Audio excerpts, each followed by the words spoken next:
O Brasil, ele é um país carente de heróis. As pessoas procuram esses heróis, seja na imagem que for.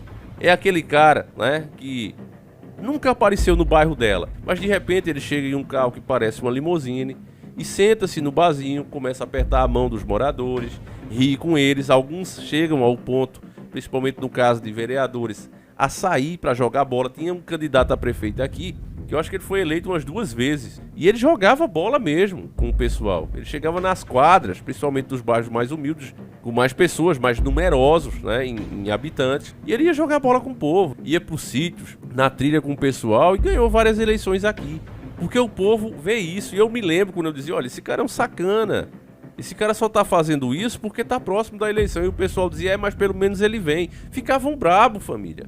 É sério. Eu sou nordestino, moro aqui no Nordeste, eu sei o que é isso. O coronelismo nunca morreu. Se você fizer, e eu tenho que fazer isso, é porque eu vendi a mimosa, né, até pra honrar com vocês, né, o pagamento do nosso sorteio. Mas eu tinha prometido a vocês que qualquer hora a gente ia pegar, né, essas estradas aqui de terra, né, não tem asfalto, não tem calçamento, não tem placas, né. Eu ia pegar um conhecido meu aqui, que conhece os caminhos, para vocês verem os vilarejos mais humildes mesmo, dentro, né, dos matos, esses que as mídias não mostram, e vocês iam ver que quanto mais pobre, mais humilde, mais necessitado, até de água, né, precisa que os caminhões d'água, de caminhões pipas que a gente chama aqui, leve, e como eles são fanáticos e como cada casa tem o seu candidato. Você vai ver, tem família que não fala com o outro porque vota no outro candidato.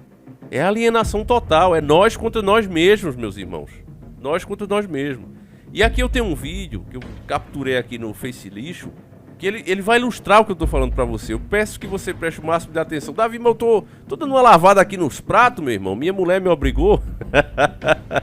Para esse pratinho aí, um minutinho só. Diga a ela que fui eu que pedi, tá certo? Diga a ela aí.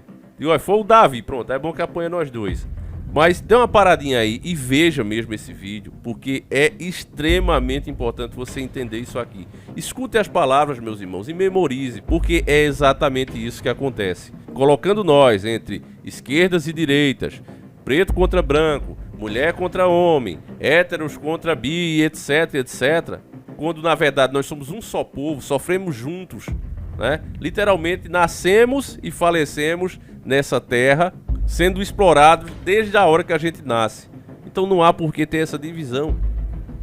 A divisão permite que esses extremos, tanto o lado A como o lado B, possa de fato agir livremente, aprovando coisas que no futuro vão nos prejudicar como um todo. E eu não sou hipócrita, vocês sabem que eu prefiro qualquer coisa à esquerda. Mas eu entendo bem que a bandeira da mudança, ela sempre foi e sempre será usada para aprovar coisas, já que a maioria das pessoas não tem um termômetro. Se tivesse tido um termômetro, se tivesse pessoas cobrado mais ao invés de endeusar, levantar bandeiras como se fosse de fato um ídolo de barro, né? Se tivesse acontecido isso, eu tenho certeza que o Brasil hoje poderia até estar com o anterior e estaria numa situação melhor. Mas como levantaram bandeiras como se fosse um grande herói, um verdadeiro messias para salvar os pobres pecadores humanos, aí, meu irmão, sempre vai acontecer isso. Porque o homem é assim, o homem é corruptível. O único que realmente é santo e merece a adoração é o nosso Senhor. É o Criador do céu e da terra. O resto, meus irmãos, tem que ser cobrado. A gente apoia na hora certa e passa o resto do tempo cobrando, porque já fizemos a nossa parte. A nossa parte é colocar lá. Colocou, agora é hora da cobrança. Precisamos amadurecer politicamente. Então eu quero que vocês vejam, escute bem como essa divisão realmente nos prejudica e é uma estratégia do grande sistema para ir aprovando essas coisas e o povo sofrer como um todo. Vamos ver juntos. Então, o que acontece quando você precisa criar um superestado com superpoderes? Você precisa inventar briga em cada canto da cidade. Olha, uma vez eu perguntei para uma investigadora de uma delegacia da mulher, perguntei assim, vem cá, o que acontece aí na delegacia da mulher quando uma mulher apanha da vizinha e vai lá reclamar que apanhou da vizinha? O que vocês fazem? Eu falei assim, nada. Eu disse, mas como nada? Não, porque a gente só atende aqui quando o agressor é homem. Falei, então peraí, então não é da mulher, a delegacia é contra o homem. Assim, não, é justamente isso que é mesmo. Ou seja, então o que acontece quando você precisa criar um superestado com superpoderes? Você precisa inventar briga em cada canto da cidade. Você tem que criar a ideia de que o jovem é inimigo do velho, então cria o Estatuto do Idoso. Tem que criar a ideia de que o branco é inimigo do preto, então se cria as leis de proteção e de anti-preconceito racial. Tem que criar a ideia de que os patrões são inimigos dos empregados, aí tem que criar a justiça trabalhista e mais o PROCON e não sei o que o consumidor é inimigo do patrão. Então, como é que é feito isso?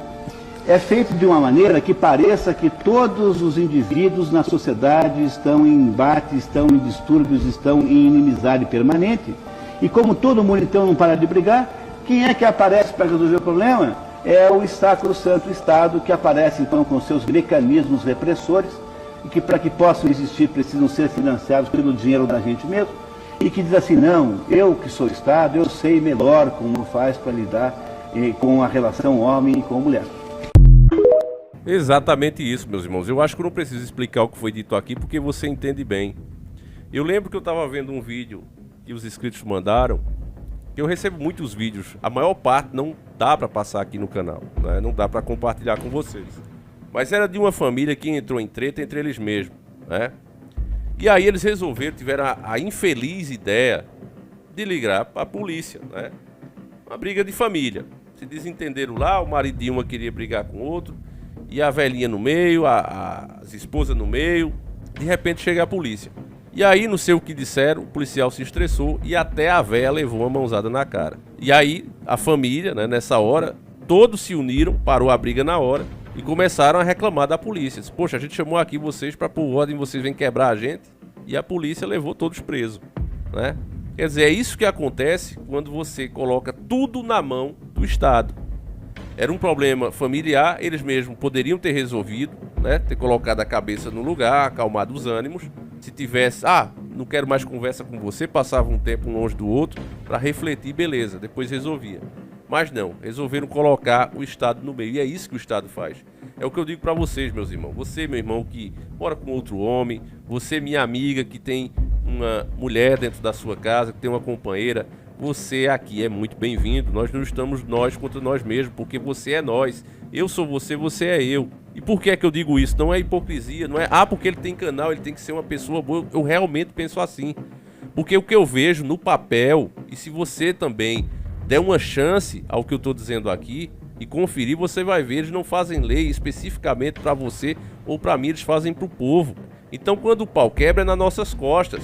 Eles podem até colocar na lei que isso aqui é exclusivo para ajudar tal etnia de pessoa, tal classe de pessoa. Mas quando você vai ver na real, a lei é contra o indivíduo, contra o povo, contra o ser humano. Entende? Se eu disser assim, faça uma lei contra quem é gamer, os caras não vão botar lá especificamente gamer, vão fazer para povo. Olha, teve esse comportamento aqui, então se eu passar também a ter aquele comportamento, eu vou estar enquadrado naquela lei. Quando na verdade a lei ela tem que ser criada para quê? Para manter, né, o bom convívio, garantir o bom convívio entre nós mesmos, nada mais que isso. Mas hoje cada vez mais se entra para criar privilégios para determinados grupos A, B, C e D, e quanto mais se cria esses privilégios, mais o povo em si se coloca na mão da opressão. É isso que está acontecendo. Você está vendo aí pessoas literalmente sendo canceladas simplesmente por dar uma opinião, perder emprego, ser caçada. Você viu agora, né? Esse que se meteu com essa família que se meteu com o Deus do Olimpo.